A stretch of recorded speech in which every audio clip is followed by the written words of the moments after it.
انسانوں کے نام افزار ریحان۔ پاکستان کے آگے بڑھنے کا راستہ۔ 1999 میں پاکستان $640 فی کس آمدنی کے ساتھ جنوبی ایشیا میں سر فہرست تھا۔ دیگر ممالک میں بھارت کی فی کس آمدنی 460 اور بنگلہ دیش کی $390 تھی۔ 2019 میں بھارت $2000 فی کس آمدنی کے ساتھ سر فہرست رہا۔ اس کے بعد $1700 کے ساتھ بنگلہ دیش دوسرے اور $1400 فی کس کے حساب سے پاکستان تیسرے نمبر پر رہا۔ 2018 میں پاکستان کی جی ڈی پی کا حجم 315 بلین اور بھارت کا 2726 بلین چلا گیا۔ 2019 میں پاکستان کا جی ڈی پی $284 بلین رہ گیا، جبکہ انڈیا کا جی ڈی پی اس 284 کے بالمقابل $2935 پر پہنچ گیا۔ اور اس کے بعد مزید جو تنزلی آتی چلی گئی وہ ہم سب کے سامنے ہے کہ انڈیا کے پاس $600 ارب ریزرو پڑے ہیں، جبکہ ہم $1 ارب کے لیے آئی ایم ایف کے سامنے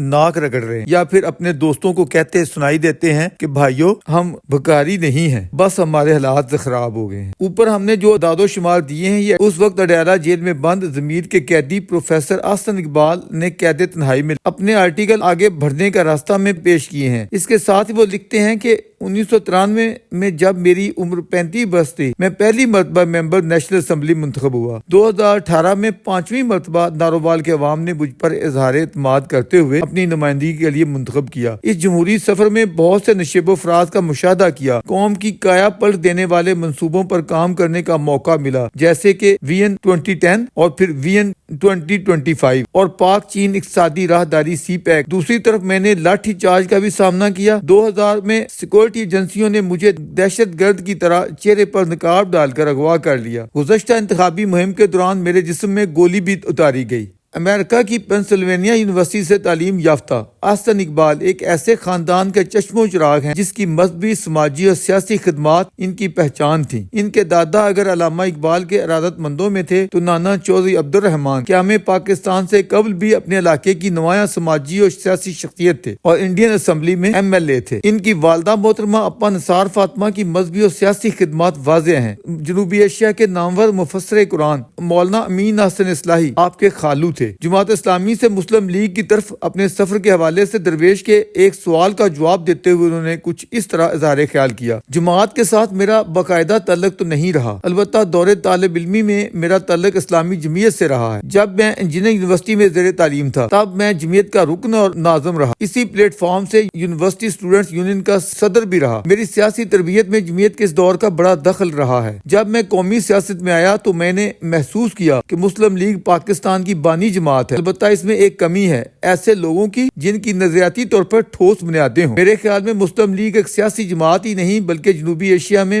تحریک کا ایک سفری دھارا ہے۔ سر سید کی علمی تحریک بھی اس میں شامل ہے، علامہ اقبال کے افکار اور جناح کی قیادت بھی۔ جناح کی موت کے بعد جاگیردار طبقے کے زیر اثر روایتی سیاست کا شکار ہو گئی۔ نتیجہ یہ نکلا کہ جب مشرقی پاکستان میں مسلم لیگ روایتی سیاست کا شکار ہوئی تو وہاں کے لوگ جو سیاسی طور پر زیادہ باشعور تھے مسلم لیگ سے کٹنا شروع ہو گئے۔ آج سے ربع صدی قبل عمران خان کے متعلق درویش کے سوال پر انہوں نے کہا: آپ پوری انسانی تاریخ میں اصلاحی عمل اور اصلاحی تحریکیں ملاحظہ فرما لیں، چاہے کوئی لیڈر ہو یا سیاستدان، وہ اسی نظام ہی سے نمودار ہوتا ہے۔ جب تک وہ اس نظام کا حصہ نہ ہو، اس نظام کو سمجھتا نہ ہو، وہ اس کی اصلاح کیسے کر سکتا ہے؟ یہ ہمارا ہی بدقسمت ملک ہے جس میں ایک کرکٹر صاحب سیاست میں آتے ہیں اور پہلی ہی گیند پر وزارت عظمیٰ کی شاٹ لگانا چاہتے ہیں۔ اگر وہ قومی سیاست میں کوئی کردار ادا کرنا چاہتے ہیں تو آئیں پہلے قومی اسمبلی کا ممبر بنے، اگر ہو سکے تو کسی وزارت کا تجربہ حاصل کریں، حکمرانی کے مسائل کو دیکھیں سمجھیں۔ اگر انہوں نے اپنے آپ کو منوا لیا اور حکمرانی کے امور و مسائل کو سمجھ لیا تو کل کو وزیر اعظم بننے کے بھی حقدار ہو سکتے ہیں۔ اگر آپ کوئی ڈرائیور رکھیں تو اس سے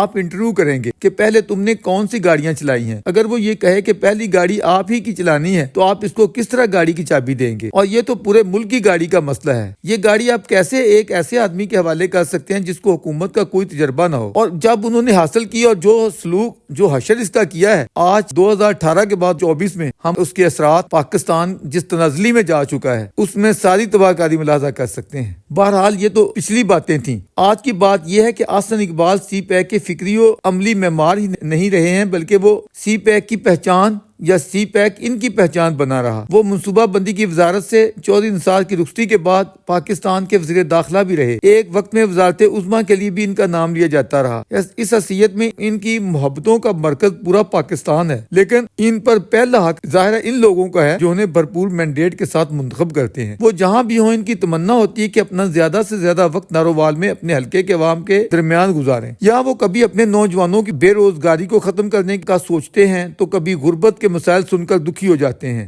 کبھی علاقے کی ڈیولپمنٹ کے منصوبوں پر مشاورت کرتے پائے جاتے ہیں۔ یہی وجہ ہے کہ آج کا نارووال انفراسٹرکچر اور تعلیمی معیار کے حوالوں سے حقیقی معنوں میں ایک نیا نارووال، ترقی یافتہ نارووال دکھائی دیتا ہے۔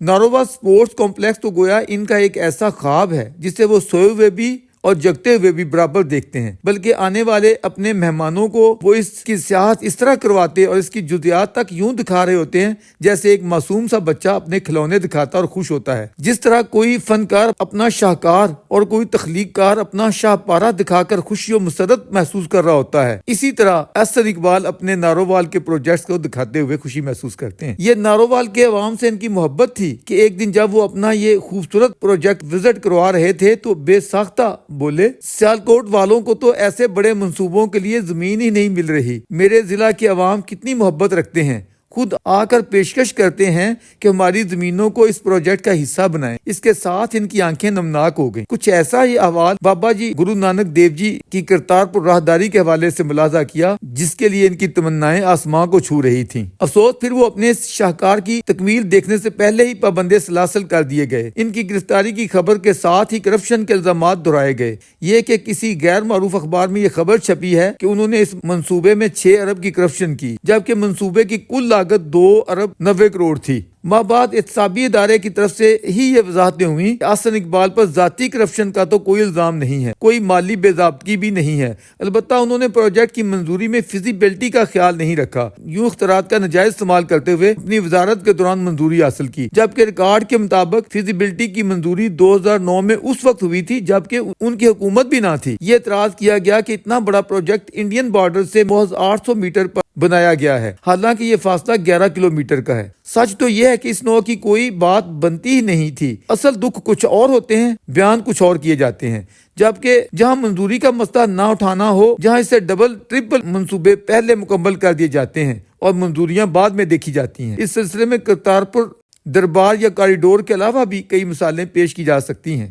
احسن اقبال گھبرانے والے انسان نہیں ہیں۔ وہ اس وقت بھی نہ گھبرائے جب گولی ان کی کوہنی کو چیرتے ہوئے پیٹ میں پیوست ہو گئی۔ دوستوں نے بہت کہا آپ اپنے عوامی روابط پر کٹ لگائیں، سیکورٹی تقاضوں کا خیال رکھا کریں، مگر یہ سب باتیں عوام سے ان کی محبت کو کم نہیں کر سکیں، کیونکہ وہ بخوبی جانتے ہیں کہ مصائب و علائم اہل حق پر ہمیشہ آتے ہیں، جن کا مقابلہ وہ خندہ پیشانی اور صبر و حوصلے سے کرتے ہیں۔ قانون فطرت ہے کہ راتوں کی سیاہی خواہ کتنی ہی تاریک کیوں نہ ہو، ہر رات کے بعد سحر نمودار ہوتی ہے۔ اس ملک کے بد نصیب پاکستان کو بالآخر آئینی اور جمہوری راہوں پر ہی چلنا ہے، جس میں آزادی اظہار کے ساتھ بنیادی انسانی حقوق کا احترام لازم ہوگا اور پاکستان ان کی تمناؤں کے مطابق آگے بڑھنے کا راستہ تلاش کر لے گا۔ پروفیسر احسن اقبال آج نارووال سے MNA اور MPA کا الیکشن لڑ رہے ہیں۔ انہوں نے اپنے علاقے کی جس طرح خدمت کی ہے، ایک پسماندہ ضلع کو اتنا ڈیولپ کیا ہے کہ دیگر خطوں کے لوگ بھی تعلیم کے لیے نارووال کا رخ کر رہے ہیں۔ آج بلا شبہ نارووال سٹی آف نالج کہلانے کے قابل ہے، اور جناب احسن اقبال نارووال کے سر سید ہیں۔ سینکڑوں سکولز، 5 یونیورسٹیاں،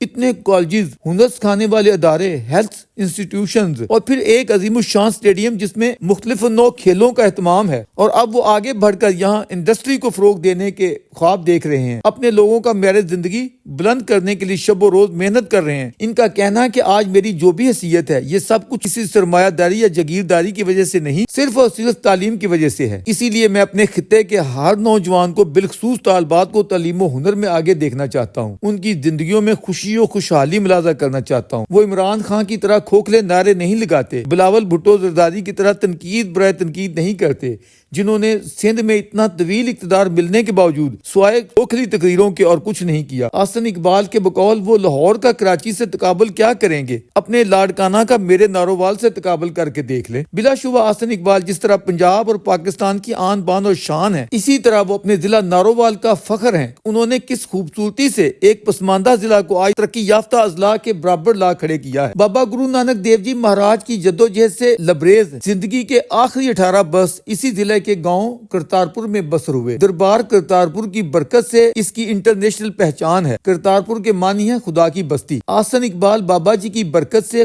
نارووال کو خدا کی اس بستی کے شان شان تہذیبی و تمدنی گہوارہ بناتے ہوئے اعلیٰ مقام دلانا چاہتے ہیں۔ ہماری دعا ہے کہ وہ یوں ہی ترقی کے اس راستے کو آگے بڑھاتے چلے جائیں۔ جس طرح سید کے متعلق کہا گیا تھا کہ ہماری باتیں ہی رہیں، سید کام کرتا تھا، اسی طرح باقی سیاسی لیڈر جو بھی بلند بانگ دعوے کرتے ہیں کرتے رہیں، جبکہ احسن اقبال اپنے خوابوں کی جو عملی تعبیر ڈھونڈ رہے ہیں، اس کی کچھ جھلکیاں خود ان کی زبانی قابل ملاحظہ ہیں۔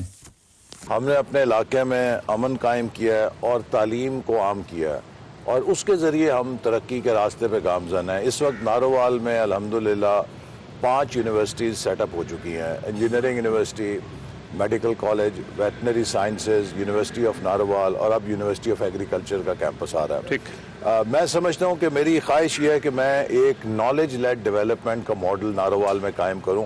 ہماری ہر یونیورسٹی اس علاقے میں کیسے روزگار پیدا کر سکتی ہے، کیسے لوکل اکانومی کو ڈیولپ کر سکتی ہے، اس کا ایک نمونہ میں جیسے veterinary and animal sciences university ہے۔